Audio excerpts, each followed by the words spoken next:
Welcome back, everyone, to the last video about section 3.2.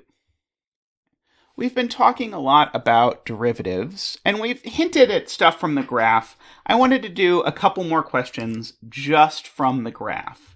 So I've got a graph here of a function f of x. And in the context of this function, I want to think about 6 things. So I want to think about f of 1, f of 3, and f of 5. And I want to think about f prime of 1, f prime of 3, and f prime of 5. These all correspond to 3 particular points on the graph. This one, and this one. And all I want to know for each of these things is it positive,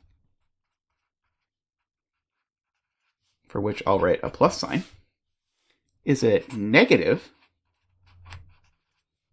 for which I'll write a minus sign? Or is it 0, for which I'll write a 0?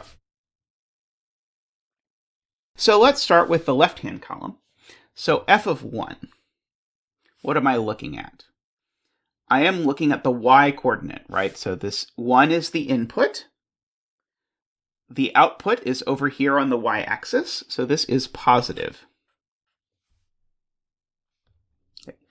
F of 3, I again am looking at the input 3, the output on the y-axis. Here y is 0. And f of 5, I look here, I look down to here. See, here's the input 5, here's the output. Come over down to here, this is negative. Nothing involving derivatives or slopes or anything like that appeared in this part of the question. Where that stuff shows up is when we start to talk about the derivative. So when I talk about f prime of 1, I'm asking about the slope of the graph here at 1. And I'm asking, hey, is that positive, negative, or 0? Or I think the easiest way is to draw in a little piece of the tangent line at that point and ask, hey, is this line positively sloped, negatively sloped, or zeroly sloped? Okay. And it is positively sloped. Now when I look at the point 3, the tangent line now looks like that. Lines that lean this direction are negatively sloped, and so this is negative. When I look at 5, and I draw in the tangent line, it ends up looking like that. This is a horizontal line, which means it has 0 slope.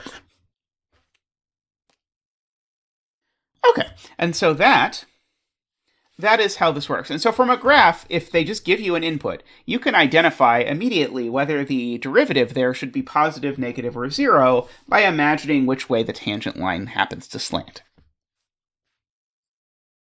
For this next question, I want to look carefully at this graph. Okay. And what is this graph? This is a graph of the average Iowa temperature by month. So you can see, for example, that the average temperature in January, which is the first month there on the x-axis, is about 50 degrees. This is in Fahrenheit. And the average July temperature, which would be the 7th month, that's around 80 degrees. Okay. This isn't the high or the low. This is just the average temperature per day. So I want to think about today on this graph. So I happen to be recording this on October 15th. So that's just the middle of October. So I want to think about what should be true about the middle of October. If I go up to the middle of the 10 and follow the graph up to here, I find that in the middle of October, the average temperature should be about 68 degrees.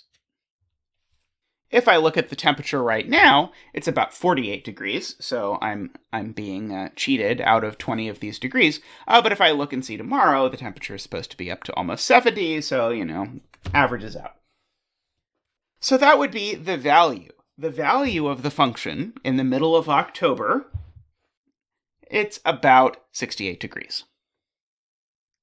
Next, though, I want to think about the derivative of this function here. And if I want to think about the derivative of this function here, I have to imagine drawing in the tangent line. Now, without doing anything for you, I think you can be pretty sure the derivative here is negative.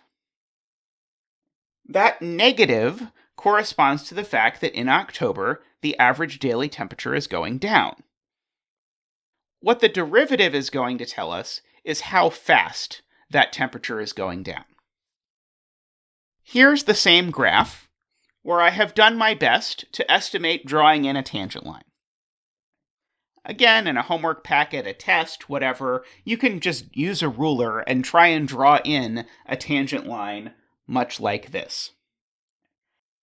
My goal here is to estimate the derivative of this function at this point. And I'm going to go ahead and call the function capital T. Okay. And so what we're trying to do here is we're trying to estimate T prime of mid-October. So this is the slope of the tangent line, which I've drawn into the graph. So really, I just have to estimate the slope of this line. Now, we've already said that this line passes through something like 10.5, 68. This 10.5 is mid-October. October is the 10th month, so 10.5 is halfway through October, comma, and then 68 was our rough estimate of the value. I want to try and approximate another point that is on this graph. To do that, I'm going to slide this circle along, and I'll go ahead and estimate this point. The x-coordinate of this point is 7.5, which is to say that this point corresponds to mid-July. And the y-coordinate of this point is about 95. Again, we're just estimating here, so I don't have to be exact. I just have to try and get as close as I can for each of these. So that's going to tell me that this slope, that is the derivative of this function in mid-October, it's going to be approximately 68 minus 95 divided by 10.5 minus 7.5. Now, if you calculate this, the numerator here is minus 27, and the denominator here is 3. Okay. And so our estimate for the derivative is about minus 9. Now remember, this thing is a slope. It's the slope of the graph here at mid-October. And so we can write down its units exactly like we would any other slope. Namely, the units here are going to be the units of the output over the units of the input. So the units of the output of this function are degrees Fahrenheit, and the units of the input of this function are months. So what does it mean that T prime of mid-October is negative 9 degrees Fahrenheit per month? What it means is that now, in October, the temperature is going down by about 9 degrees each month that goes by. So this tells me not just that in the middle of October it's getting colder, which we knew, but this also tells me how quickly it's getting colder in mid-October.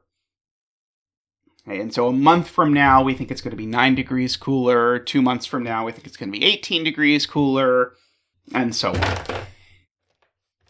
But here's the really important thing about derivatives. They change.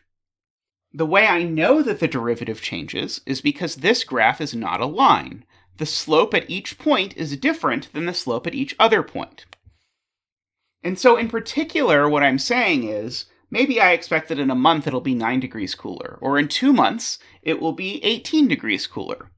But I definitely do not expect, knowing my understanding of weather, that in 12 months it will be 189 degrees cooler.